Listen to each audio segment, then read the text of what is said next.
లోకంలో చాలామంది దేవుని ఇంట్లోనే ఉంటారు, కాని దేవుని హృదయానికి దూరంగా జీవిస్తుంటారు. కొంతమంది దూరంగా వెళ్ళిపోతారు, మరికొంతమంది ఇంట్లోనే ఉండి కూడా ప్రేమను అర్థం చేసుకోరు. ఈరోజు మనం వినబోయే కథ ఒక కుటుంబ కథ కాదు, ఇది మనందరి జీవితం. తప్పిపోయిన కుమారుడు. ఒక ఊరు. ఆ ఊరులో ఒక ఇల్లు. ఆ ఇంట్లో ఒక తండ్రి. ఆ తండ్రి కళ్లల్లో ఎప్పుడూ ఒక నిరీక్షణ, ఒక ప్రేమ, ఒక తపన. ఆయనకి 2 కుమారులున్నారు. ఈ కథ కేవలం ఒక కుటుంబ కథ కాదు, ఇది మనందరి కథ. పెద్ద కుమారుడు బాధ్యతగలవాడు, పనిలో నిమగ్నమయ్యేవాడు, తండ్రి మాటకు విలువిచ్చేవాడు. చిన్న కుమారుడు ఎప్పుడూ ఆలోచనలో, ఇంకా జీవితాన్ని అనుభవించాలి అనుకునేవాడు, స్వేచ్ఛ కావాలనుకునేవాడు. అతని మనసులో ఒకే మాట, ఇది జీవితం కాదు. ఒకరోజు చిన్న కుమారుడు తండ్రి దగ్గరకు వచ్చాడు, మెల్లగా కాని ధైర్యంగా. నాన్నా, నాకు రావలసిన ఆస్తిని నాకు ఇప్పుడే ఇవ్వండి. ఈ మాటలు తండ్రి హృదయాన్ని గాయపరిచాయి. ఎందుకంటే ఇది ఇలా చెప్పినట్టే, నువ్వు నా జీవితంలో అవసరం లేదు. కాని తండ్రి కోపపడలేదు, తిట్టలేదు, ఆస్తిని పంచి ఇచ్చాడు. దేవుడు మన తప్పు నిర్ణయాలను కూడా మన చేతులకే అప్పగిస్తాడు. చిన్న కుమారుడు అన్నీ తీసుకొని దూరదేశానికి వెళ్ళిపోయాడు. మొదట జీవితం చాలా బాగుంది. డబ్బుంది, మిత్రులున్నారు, స్వేచ్ఛ ఉంది. కాని డబ్బు ఉన్నంతవరకే ఈ ప్రపంచం మనతో ఉంటుంది. ఆస్తి అంతా వృధా అయిపోయింది. అప్పుడు ఆ దేశంలో భయంకరమైన కరువు, ఆకలి, అవమానం, ఒంటరితనం. చివరికి పందులను మేపే పని. పందుల ఆహారం తినాలనుకున్నాడు, కాని ఎవరూ ఇవ్వలేదు. పాపం చివరి దశ ఎప్పుడూ ఒంటరితనం. అక్కడే ఆ మట్టిలో కూర్చని అతడు ఆలోచించాడు, నా తండ్రి ఇంట్లో కూలీలు కూడా ఇంతకంటే బాగా బ్రతుకుతున్నారు. అప్పుడు అతడు తనలోకి వచ్చాడు. పశ్చాత్తాపం అక్కడే మొదలవుతుంది. అతడు తనలో ఇలా అనుకున్నాడు, నేను లేచి నా తండ్రి దగ్గరకు వెళ్తాను.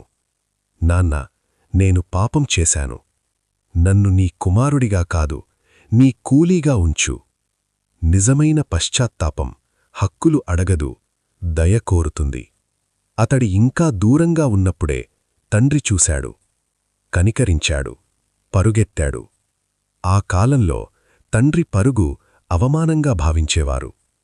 కాని ఈ తండ్రికి తన కుమారుడే ముఖ్యం. దేవుడు మన దగ్గరకు ముందే పరిగెత్తి వస్తాడు. కుమారుడు మాటలు చెప్పేలోపు తండ్రి సేవకులకు చెప్పాడు, ఉత్తమ వస్త్రం తీసుకొని రండి, ఉంగరం వేయండి, చెప్పులు వేయండి, విందు జరపండి. ఇది క్షమమాత్రమే కాదు, ఇది గుర్తింపు. పెద్ద కుమారుడు ఈ సంతోషం చూసి కోపపడ్డాడు. నేను ఇన్ని సంవత్సరాలు నీతో ఉన్నాను, నాకు ఏమీ ఇవ్వలేదు. ఇంట్లో ఉన్న ప్రేమ తెలియని హృదయం.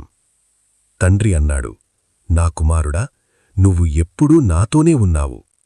కాని నీ సోదరుడు చనిపోయి మళ్లీ బ్రతికాడు.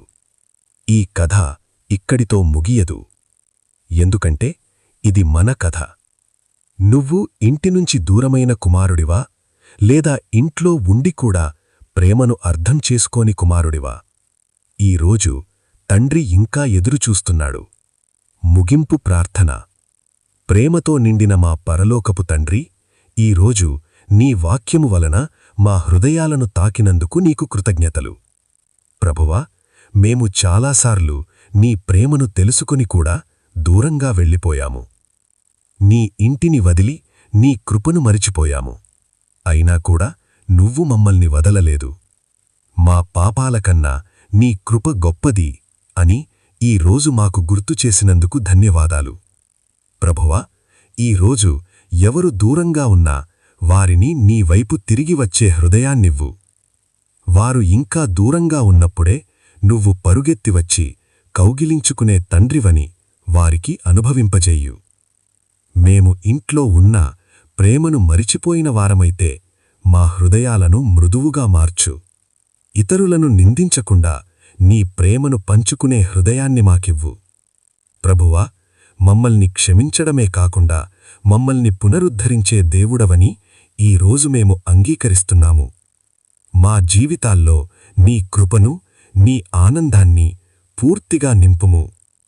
యేసుక్రీస్తు నామంలో ఈ ప్రార్థన అడుగుచున్నాము తండ్రి. ఆమేన్.